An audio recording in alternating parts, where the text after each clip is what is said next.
Mother Meera, I want to tell you a story. Um, I had um, met many gurus in my life, the foremost of which being Master Charles Cannon, a great Kundalini master, in whose presence, upon making eye contact, awakening happened, leading to a profound Kundalini process. And Master Charles encouraged me to visit many teachers and to have the wisdom, understanding, and perspective that when I was in the presence of these visiting gurus and sages and teachers, that I was encountering the enlightening dimension of consciousness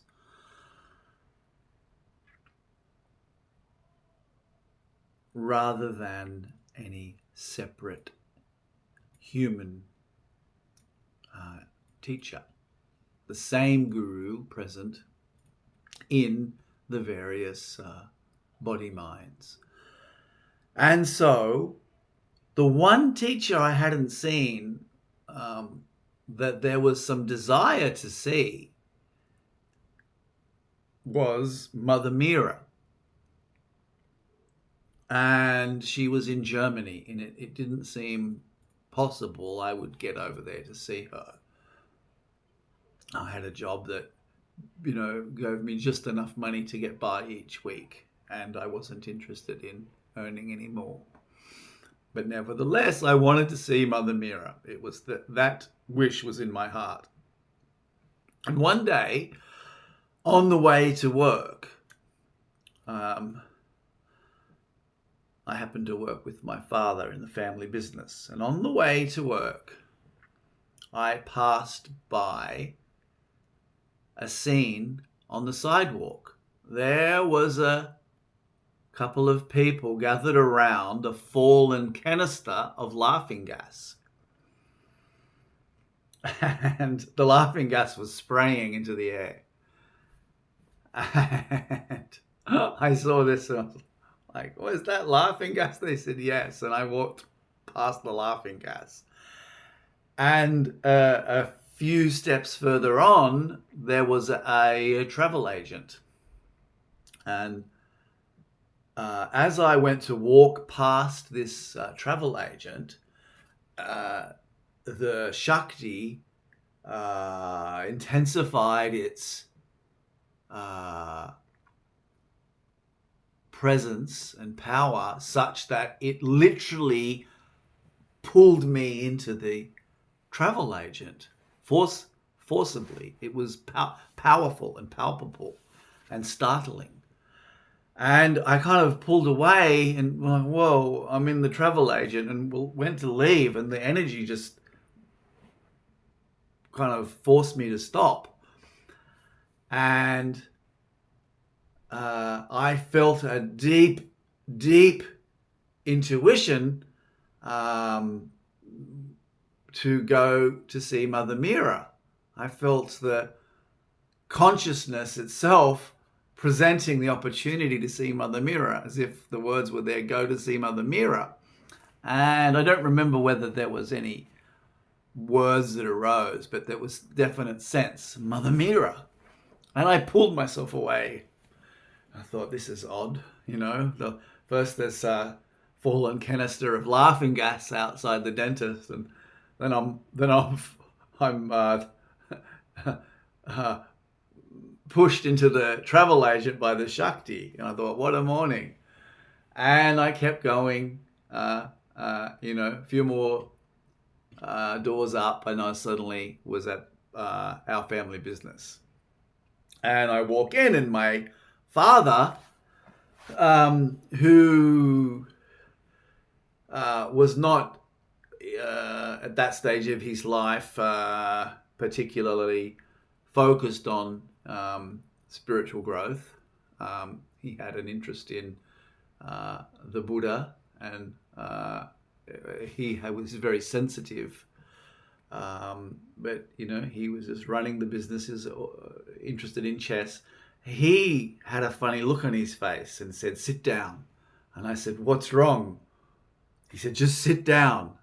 I said, "What is it?" He said, "Just sit down before I change my mind." And I said, "Okay." And I sat down, and he pulled out his credit card. And he said, "Take my credit card and book yourself a trip to see the guru in Germany, and do it now before I change my mind." I had not mentioned about Mother Meera to my father. And I said, "What happened? What's going on?" And he said to me, "An angelic presence." He said, an overwhelming presence of an angelic presence is the way he worded it, appeared before him, and the room was filled with peace and profound oneness. And this angelic presence instructed him to help your son get to see the guru. And so I did. I took the credit card and we brought the ticket, and we went. My dad and I traveled to Europe, and he stayed in London, and I went from London to Germany to see Mother Meera just a few weeks later. Very unexpected. So there you go. There's a story about seeing Mother Meera. It was beautiful being in Germany. It was very picturesque. It was like something from a storybook. Being picked up, I was picked up by her attendant from the airport, and we went on the autobahn. It was terrifying. Like, we were going, 200 kilometers an hour or something. Oh my goodness. And looking into Mother Meera's eyes was enormous. The presence in her eyes was clearly not finite, not personal, universal. And the silence was so thick you could have cut it with a knife. The honey-like presence was truly, truly profound. And so that is a story of meeting Mother Meera. Isn't life beautiful, an amazing unfolding miracle, full of yin and yang, yes, and always a miracle. Thank you.